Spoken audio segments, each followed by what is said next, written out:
Ahon 17 nilabas na ni Enigma kung kailan. Nasha tinalo si Lanceta. Sayad biniro si Sak. Nalakasan din sa round 1 ng Maestro. At Slack 1 nagsalita na sa mga sinabi ni Shei. Alamin natin ang mga yan, so tara.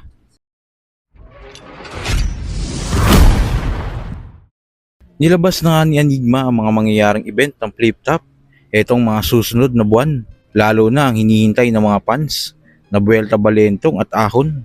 Ang Buelta Balentong 13 ay mangyayari sa October 10 at ang Ahon 17 naman ay sa December 19 at 20. Kaya sa mga nais manood ng live, iset nyo na ang mga petsa nyo. Sa kabilang balita naman, nangyari na nga ang ikalawang event ng Accents Battle League kung saan ang main event dito ay Nasha vs Lanceta at sa nangyaring laban nila, tinalo ni Nasha si Lanceta sa score na 5-0. Zero! Mag-ingay! Para kay Nasha! Props to Lanceta, pare. Woo! Grabe yan. You gonna say something? Sa kabilang balita pa, bomba nga ang round 1 na pinakita ni Sak Maestro sa laban niya kay Manda Baliw. Yung fake choke at freestyle sa gitna, ibang klase yun. Kay kamatayan. Kaya, gusto mo ng pisikalan? Pisikalan? Gusto mo ng pisikalan? Mag-snap na tila camera. When I snap your fucking neck, ikay balit paralisa. Akalang di kinabisa? Pagkatahimik lang sila?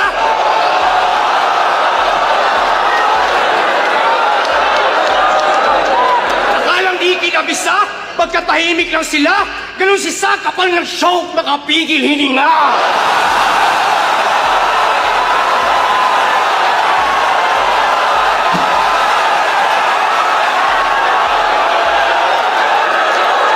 Freestyle! Kaya pinili mo, gusto niyo na freestyle? Freestyle o mag-choke, wag na ako asahan. I-choke na parang hangman. Mag-choke na ako kung pangalan ko ay Raffian.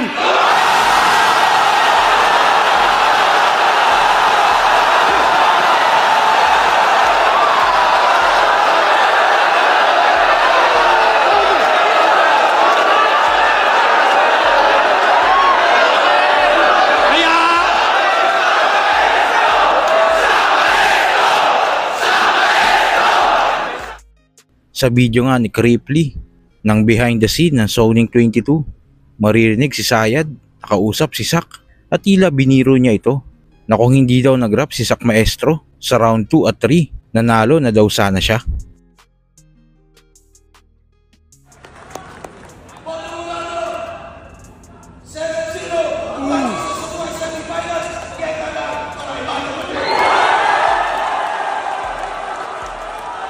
Pre, shoutout nga pala kay Manda Baliw, no? Tangina, sobrang tibay niya dito, di siya nauga ng ganong klaseng round 1. Fuck! Ano talaga ba lang?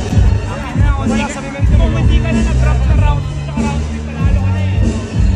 Parang ano, hindi ka na nag-drop na round 2 tsaka round 3, panalo ka na eh. At sa uling balita, nireview na nga din ni Slack ang naging laban nila ni Shei at sa round 3 nga ni Shei kung saan naglabas siya ng CP para iparinig ang interview ni Slack sa JJ Podcast. Proof na din para mas madiin ang mga bibitawan niyang personal.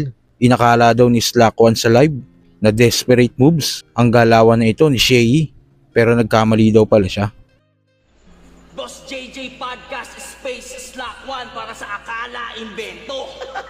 Oh, hindi sa isang buhay hindi niya Kinataw ni MC, sineshare na daw yung ano, yung channel na yun, yung may-ari ng channel, sineshare na daw yung ano, yung video. Puta ina. kilala. Pues makikilala ka na ngayon bilang isa sa sumisira sa integridad ng torneo. Okay. Ano? Porket 2K views lang, kala mo di ko makikita. Nabilib ka. Ang galing mong halukay, no? Pukinang ina, na ano niya pa yun, no? Putang ina, nakakuha niya pa yun sa putikan. Putang. Huwag kayong Grabe mag-alala. mga halo. Ay puta, talagang kinalkal yung ano eh. Utang ina mo, Slakwan, patay ka sa akin. Kinalkal yung mga ano. Kung anong pwedeng kalkalin eh. Meron ng 7K siya. Pangarap daw kasi ni Poison ng mag-chat. Hindi yung ganun. May utang sa akin si Poison nun. May utang sa akin.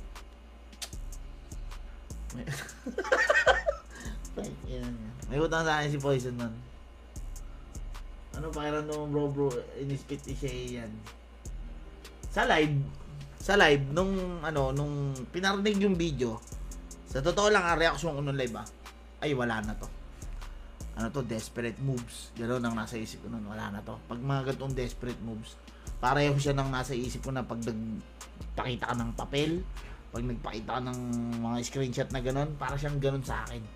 Pero nung eto na, yung nasa video na, puta iba na. Malakas na pala siya doon kasi doon sa live mahina lang siya. Hindi siya maintindihan. Pero nung sa ano na, yung sa video na, sabi ko puki ng ina mo, lala. Ang inang yan. Ano na siya, kumbaga parang boom, bomba na siya, bomba. Pero sa live hindi naman siya naririnig eh. Kumbaga parang bakit pinarinig mo pa dito yan, idol? Hindi naman naiintindihan niya. Okay nang ina, nung nasa video na, ito, bomba na siya. Boom! Ganun eh. Si Rafian din, inalok! Ay, hindi. Yung kay Rapian, iba yon. Ibang ano yun. Ibang usapan yon. Kasi si Rapian, siya ang nagbiro sa akin. Kakatapos lang ng laban namin pareho. Ako, laban ko kay Class G, laban niya kay Marshall ba yun? Ay, kay Apok. Laban niya kay Apok. Nanalo ko kay Class G, nanalo siya kay Apok. Punta, nag-uusap kami sa biniro niya ako. Ito yun, ano ba to? Ito pa kalabang ko sa sa quarters Akin na lang yun. Gumanon siya. Akin na lang yun. Ang inan to eh. Hindi ka naman magseseryoso eh. Ayun niya ako. Di ngayon, sayo sa kanya. Total, ano rin naman to siya ano na rin naman. Desidido talaga siya, deserve niya. Sige, sa'yo na lang. Pero hindi pa pwedeng sa'yo na lang yun. Hindi pa pwedeng ganun. Hati tayo sa matatanggap mo, di ba? Yun yung ano ko nun. Hindi ko binebenta na tol. Ano yan tayo, hindi ganun. Sabi niya, tol, ganyan, biniro-biro niya ako nun. Hindi, kinausap ko si Ryan. Ganon, iba yon, hindi binebenta. Pero So kayo ba mga kuys, ano masasabi nyo sa mga payag na ito ni Slakwan? At sinong rookie kaya ang magandang makalaban ni Nasha sa flip top? Kung ano man ang saloobin mo, comment pa lang sa baba. Mapag-usapan natin yan. So yun lang. God bless.